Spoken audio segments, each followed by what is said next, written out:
So I had this experience of the supernova, and it was followed by a long series of kind of abusive experiences where people were attacking me. And like Job, I was like, well, I seem to have made progress on the path. What the hell's going on here? And I certainly was innocent. I wasn't like doing anything abusive. I was doing a lot of work for this woman in the garden who since died of cancer. But she just was, she abused her power. And the same thing happened at the university.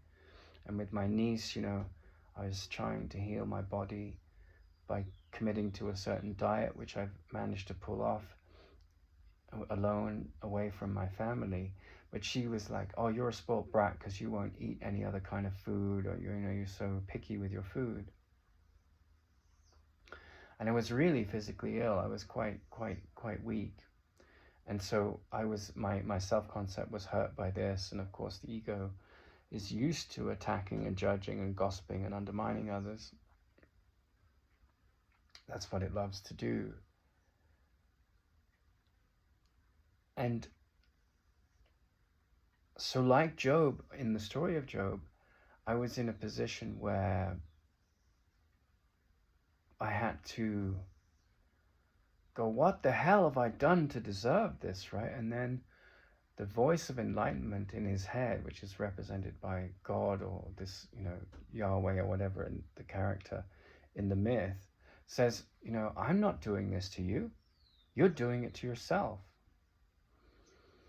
And what I draw from that now is, yeah, people will do horrible things to you when they're insecure, right? That's just the nature of insecurity. But me persecuting myself with lack of peace because of others' insanity didn't liberate me from the illusion that is this precipice that you find Job on, and he's at the point where he's like, well, all these horrible things happened to me. I'm a righteous man. I'm an innocent man. I should be rewarded. Surely that's the teaching of God. Knock and ye shall find, right? And really the deeper teaching is that, you are not the body. You're not what happens to you. You are the decision.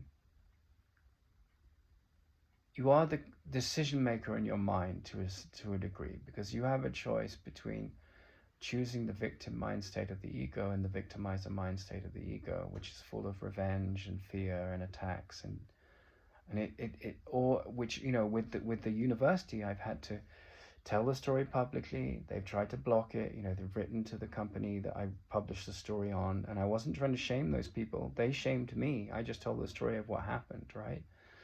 They've done everything in their power to be very, very clever. And the ego is very clever. And you could say, well, Nathan's ego is very clever because he's trying to expose these people that abused him. And if my motive was to undermine them, to disempower them, to make them out as dark creatures, then yes, that would be true. But that is not my motive. My motive is to say, look, I'm innocent. I always saw you as innocent. What you did was disrespectful and broke the law, and then you covered it up. And I have every right to speak about that, because the ego does things like that. It says, well, we're an institution, we're very important, we're all very erudite. And the truth is that, the intellect can be as petty and immature as anyone else and incredibly insecure. In fact, if the intellect isn't used wisely, then we damn lots of people in our minds.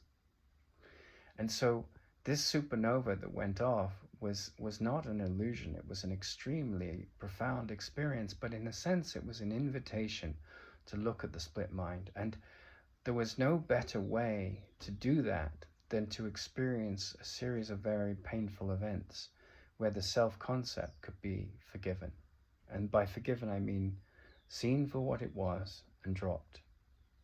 And in that sense, it was an incredible blessing, where I thought I'd been given like this, when you hear the story of Arjuna and Krishna reveals his true nature to him. And for Arjuna, it's a very traumatic experience. And so he has to eradicate this memory. And so I had this experience of something profound beyond time and space that was nothing but light, went off in my head in the subconscious as I slept.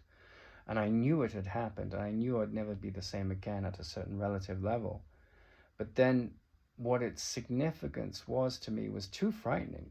That much light, that much like liberation from fear, meant that I had to go through a series of experiences where I was made out to be a monster, made out to be the one in the wrong, when I really wasn't. I mean, I'm not, the positions I took were like, they were experiences of this incredible horror of the ego's world, right? And then becoming a victim of that thought system, so that I could see the split mind in crystal clear contrast between the fearful thought system, I'm a victim of the world I see, and the thought system that, like Jesus on the cross says, forgive them, for they know not what they do.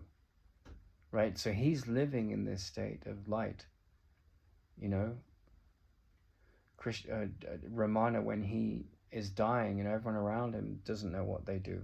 They're all crying and saying, well, we can amputate your limb. And he's saying, but I'm not the body. And I was so entangled in this spiritual materialism, trying to fix the world.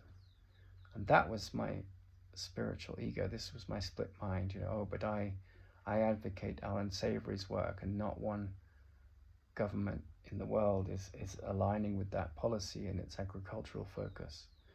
Oh, poor me, I joined this gang of, isn't the world such an unfair place? Well, yes, it is. But your job isn't to fix the unfairness of the world. Your job is to fix your perception of what the world actually is.